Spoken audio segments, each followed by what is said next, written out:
Você sabia que o cachorrinho adorável que você comprou para casa pode ser descendente de um lobo? O cão é um mamífero carnívoro da família dos canídeos, subespécie do lobo, e talvez o mais antigo animal domesticado pelo ser humano. Teorias postulam que surgiu do lobo cinzento no continente asiático há mais de 100 mil anos. Ao longo dos séculos, através da domesticação, o ser humano realizou uma seleção artificial dos cães por suas aptidões, características físicas ou tipos de comportamento. O resultado foi uma grande diversidade de raças caninas, as quais variam em pelagem e tamanho dentro de suas próprias raças, atualmente classificadas em diferentes grupos ou categorias. As designações vira-lata no Brasil ou rafeiro em Portugal são dadas aos cães sem raça definida ou mestiços. Com expectativa de vida que varia entre 10 e 20 anos, o cão é um animal social que na maioria das vezes aceita o seu dono como o chefe da matilha, e possui várias características que o tornam de grande utilidade para o homem. Possui excelente olfato e audição, é bom caçador e corredor, é relativamente dócil e leal, é inteligente e com boa capacidade de aprendizagem. Deste modo, o cão pode ser adestrado para executar um grande número de tarefas úteis, como um cão de caça, de guarda ou pastor de rebanhos. Assim como o ser humano, também é vítima de doenças como o resfriado, a depressão e o mal de Alzheimer, bem como das características do envelhecimento, como problemas de visão, audição, artrite e mudanças de humor. A afeição e a companhia deste animal são alguns dos motivos da famosa frase: "O cão é o melhor amigo do homem", já que não há registro de amizade tão forte e duradoura entre espécies distintas quanto a de humano e cão. Esta relação figura em filmes, livros e revistas que citam inclusive diferentes relatos reais de diferentes épocas e nações. Em sentido pejorativo, o cachorro é sinônimo de canalha e aparece ainda em formas de gíria e de expressões populares, como matar cachorro a grito e quem não tem cão, caça com gato. O cão foi considerado em 1758 como uma espécie distinta do lobo. A ancestralidade canina vem sendo discutida e estudada desde há muitos anos. Teorias antigas sugerem uma origem proveniente do chacal dourado ou então uma origem híbrida entre várias espécies. Um levantamento das sequências da região de controle do DNA mitocondrial em 140 cães e 162 lobos demonstrou que o lobo é o único ancestral dos cães. Esta conclusão foi confirmada em outro estudo, envolvendo 654 cães e 38 lobos da Eurásia, enquanto há uma aceitação do lobo como único progenitor do cão. A questão taxonômica envolvendo o reconhecimento de uma ou duas espécies distintas ainda não está resolvida. Baseado na consistência genética, o cão foi considerado um lobo apesar da diversidade em tamanho e proporção. O conceito ecológico de espécie foi aplicado por alguns pesquisadores para demonstrar características adaptativas específicas nos cães, por viverem em um nicho antropogênico. O cão divergiu de uma população agora extinta de lobos, imediatamente antes ou durante o último máximo glacial, quando grande parte das gigantescas estepes estavam frias e secas. As origens do cão doméstico baseiam-se em suposições, por se tratar de ocorrências de milhares de anos, cujos crescentes estudos mudam em ambiente e datação dos fósseis. Uma das teorias aponta para um início anterior ao processo de domesticação, apresentando a separação de lobo e cão, há cerca de 135 mil anos, sob a luz dos encontrados restos de canídeos com uma morfologia próxima à do lobo cinzento e misturados com ossadas humanas. Outras cronologias são mais recentes, sugerem que a domesticação começou há cerca de 30 mil anos. Os primeiros trabalhos caninos e o início de uma acentuada evolução entre 15 e 12 mil anos. E por volta de 20% das raças encontradas atualmente, entre 10 e 8 mil anos no Oriente Médio. Além das imprecisões do período, há também discordância sobre a origem. Enquanto especula-se que os cães sejam descendentes de uma outra variação canídea, as mais aceitáveis são a descendência direta do lobo cinzento ou dos cruzamentos entre lobos e chacais. As evidências baseiam-se também em achados arqueológicos, já que foram encontrados cães enterrados com humanos em posições que sugerem afetividade. Segundo estes trabalhos de pesquisa, o surgimento das variações teria ocorrido por seleção artificial de filhotes de lobos cinzentos e chacais, que viviam em volta dos acampamentos pré-históricos, alimentando-se de restos de comida ou carcaças deixadas como resíduos pelos caçadores. Os seres humanos perceberam a existência de certos lobos que se aproximavam mais do que outros e reconheceram certa utilidade nisso, pois eles alertavam para a presença de animais selvagens, como outros lobos ou grandes felinos. Mais sedentários devido ao desenvolvimento da agricultura, os seres humanos então deram um novo passo na relação com os caninos.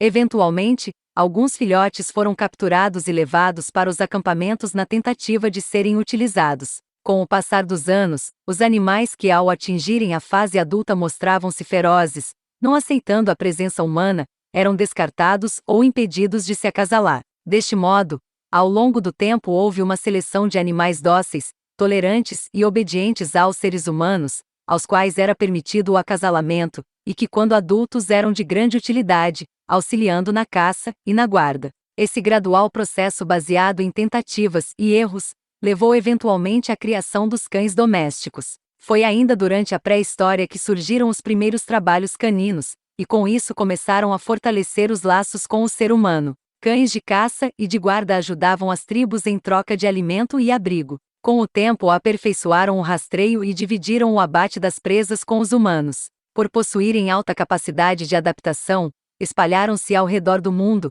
levados durante as migrações humanas e aparecendo em antigas culturas romanas, egípcias, assírias, gaulesas e pré-colombianas, tendo então sua história contada ao lado da do homem. O cão-lobo de Saarlos carrega mais DNA de lobo cinzento do que qualquer outra raça de cachorro. Levando-se em consideração os estudos que apontam o lobo como antecessor do cão, é possível traçar semelhanças e diferenças entre estas duas subespécies. Os mais antigos esqueletos de cães descobertos datam de cerca de 30 mil anos depois do aparecimento do Homo sapiens, sempre exumados em associação com o resto das ossadas humanas. Aos pesquisadores pareceu lógico associá-los aos canídeos pré-existentes, como o lobo, chacal e o coiote. No entanto, em descobertas feitas na China, nas quais encontravam-se vestígios dos cães, o coiote e o chacal não foram identificados na região. Ainda no Oriente notou-se as primeiras associações do homem, com uma variedade de lobo, com um tamanho reduzido de cerca de 150 mil anos.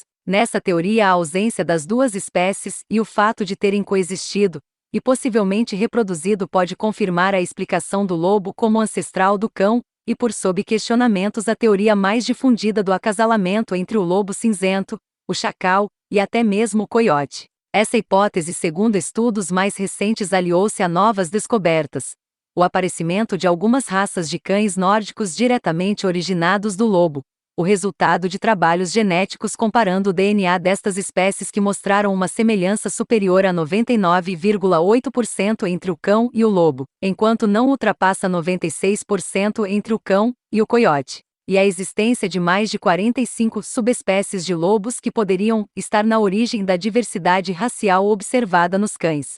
As semelhanças entre cães e lobos dificultam os trabalhos dos arqueólogos para fazer distinção exata entre os vestígios de cada subespécie, quando apresentam-se incompletos ou quando o contexto arqueológico torna a coabitação pouco provável. Afinal, o cão primitivo só se diferencia do seu ancestral por alguns detalhes pouco confiáveis, como o comprimento do focinho, a angulação do stop ou particularidades na arcada dentária. O lobo cinzento, que supõe-se ser a única espécie de lobo tendo o cão como uma de suas subespécies, é um canídeo selvagem que vive em alcateias. Fisicamente pode atingir 2 metros de comprimento e pesar mais de 60 quilos. Suas cerca de 15 subespécies habitam florestas ou planícies da Europa, Ásia, Estados Unidos, Canadá e o norte da África, mas em alguns lugares como o Japão estão à beira da extinção. Já o cão é o único canídeo domesticado pelo homem em um processo milenar. Seu tamanho varia e ele vive tanto isolado quanto em matilhas.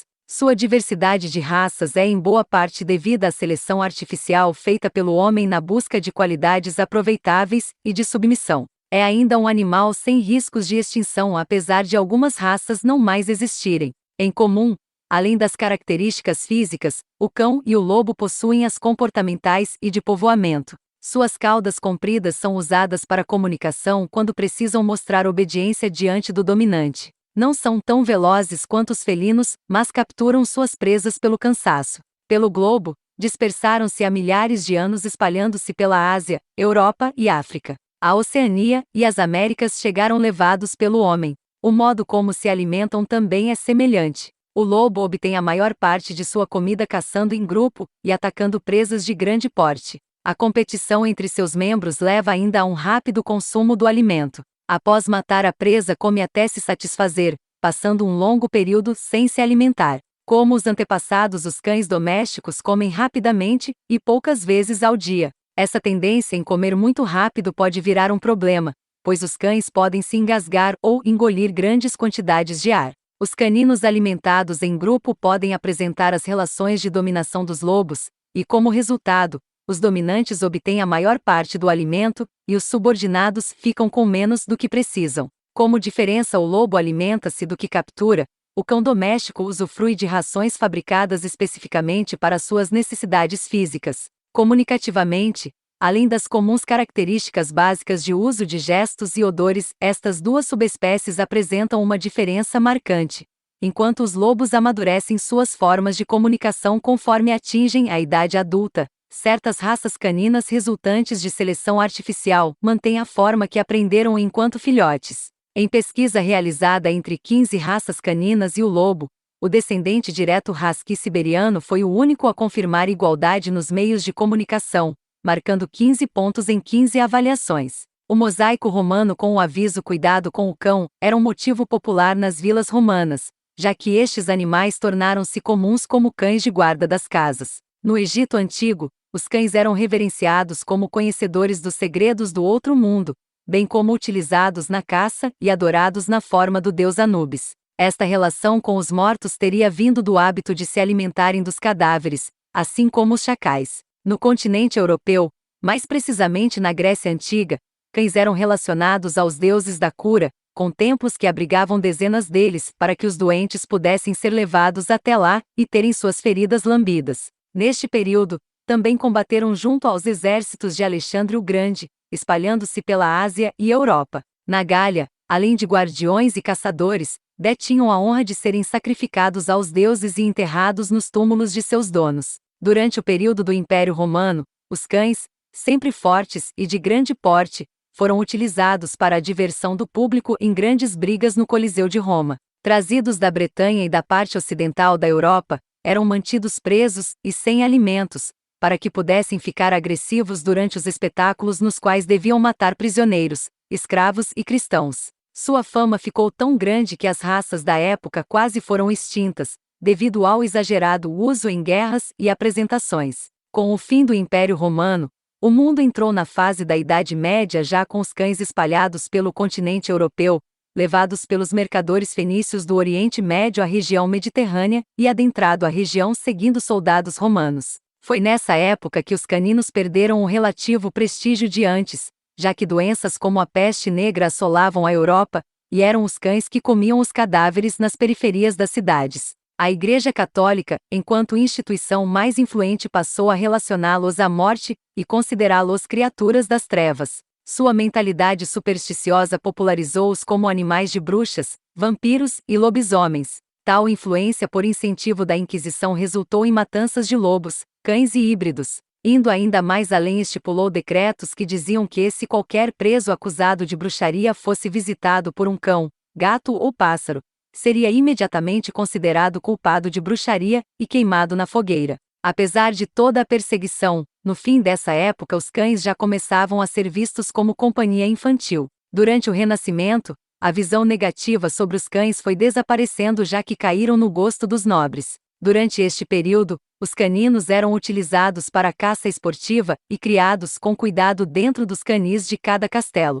Com as famílias livres para desenvolverem suas próprias raças, as variedades de cada região começaram a surgir. Estas novas raças eram consideradas tesouros não encontrados em nenhum outro lugar do mundo, e por isso dadas de presente entre a nobreza por representarem grande sinal de riqueza. Esta atitude ajudou a difundir ainda mais a variedade e a preservar determinadas raças quando em seu lugar de origem acabavam exterminadas. Adiante, também na Europa nasceram os cães de companhia, já que o apreço por eles crescia conforme se via a fidelidade. Ao mesmo tempo que a diversidade crescia no continente, tribos siberianas usavam seus cães para praticamente tudo, já que eram bastante fortes e úteis para locomoção e outras atividades. Estes caninos importados da Sibéria ajudaram o ser humano na conquista dos polos pelos primeiros homens a pisar no Polo Sul e Polo Norte puxando seus trenós. Em princípio, cães eram criados por suas habilidades de trabalho.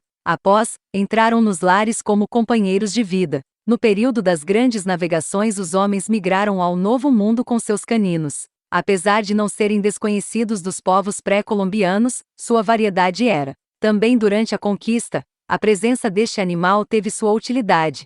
Nas guerras contra os nativos, farejadores eram utilizados para encontrar e matar os índios. A respeito disso, há a lenda de que na atual República Dominicana, milhares de indígenas foram exterminados por uma tropa de 150 soldados de infantaria, 30 cavaleiros e 20 cães rastreadores. Durante o século XIX, apesar de polêmicos, os treinamentos dos caninos para lutas e guerras ganhou popularidade como na época de Alexandre. Nessa fase, algumas raças foram compostas por animais menores, mais brutos e de musculatura mais forte. No século seguinte, eventos tornaram a marcar a evolução canina. As guerras mundiais extinguiram as raças das regiões mais afetadas e ajudaram a popularizar as variedades militares, como o pastor alemão e o Doberman. No Japão, em plena guerra, o imperador decretou que todos os cães não pastores alemães fossem mortos para a confecção de uniformes militares. Devido a isso, muitos criadores cruzaram seus animais com pastores alemães para tentar fugir ao decreto.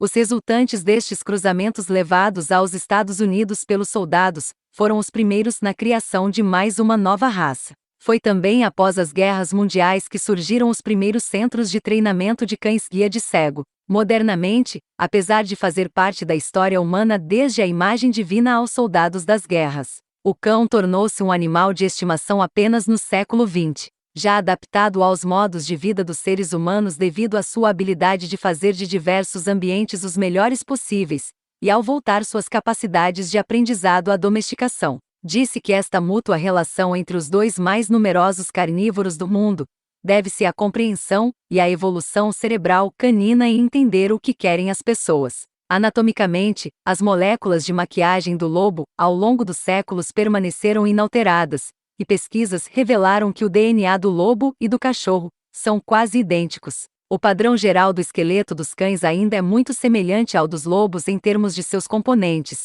mas mudanças significativas podem ser detectadas, mais obviamente na forma do crânio e no comprimento de alguns ossos dos membros. A divergência na aparência física pode ser resultado de mutação, ou mesmo durante o cruzamento. Hoje, raças como o Malamute do Alasca ainda mantêm uma forte afinidade com o lobo, em termos de aparência facial e estrutura do crânio. Comportamentalmente, cães e lobos enterram ossos, giram em círculos antes de se acomodar para dormir, uivam para a lua e frequentemente erguem as pernas para marcar território. Ambos os períodos de gestação são de 63 dias e o nascimento e desenvolvimento de seus filhotes também são quase idênticos. Estruturalmente, cães e lobos também são extremamente semelhantes. Ambos também vivem em um sistema hierárquico semelhante ao da matilha, onde se sentem confortáveis com um macho alfa. Com relação aos cães domésticos, o papel do macho alfa deve pertencer ao dono com quem vive.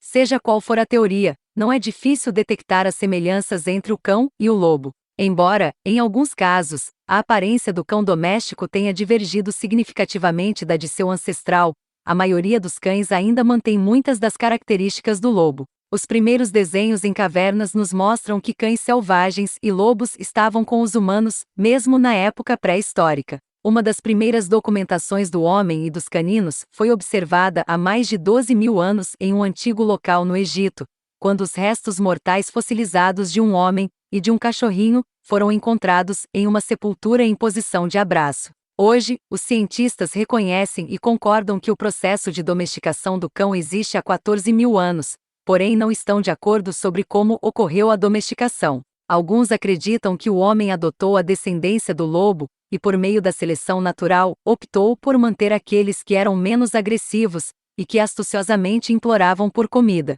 Outros acreditam que os lobos se adaptaram em seguir o homem, porque podiam ter uma boa refeição.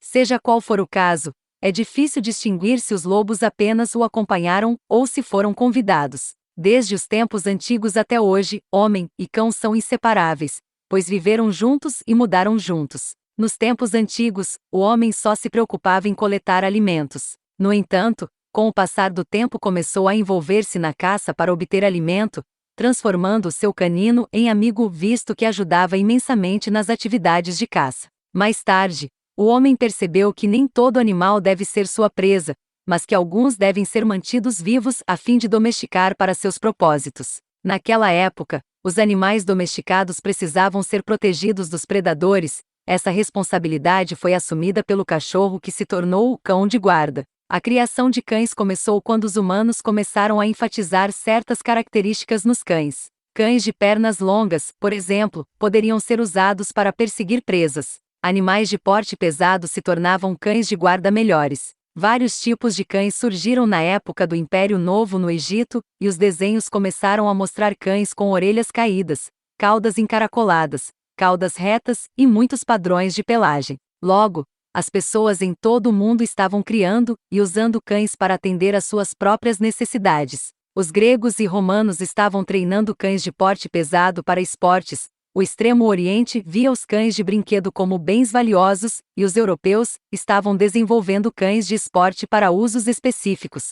Cães menores para ir para o solo, e cães mais fortes para caçar. Os cães começaram a ser agrupados por aparência ou função, e foram ainda mais divididos em trabalhadores, pastores e esportes. Nos séculos XV e XVI, os cães começaram a ganhar popularidade, não apenas por serem funcionais, mas por se tornarem animais de estimação populares. A importância comercial dos cães e da criação de cães aumentou rapidamente à medida que se tornaram moda. Durante o século XIX, o número de novas raças cresceu rapidamente, com as primeiras exposições caninas começando na década de 1850. Hoje, embora existam cerca de 350 raças diferentes de cães reconhecidas, todas elas têm uma qualidade comum que os acompanha ao longo da história: o amor incondicional e a relação leal com o homem. Esta é sem dúvida a amizade mais antiga da história. Se você gostou desse vídeo, não esqueça de se inscrever no canal, deixe seu like e ative o sininho das notificações para ser avisado dos próximos vídeos.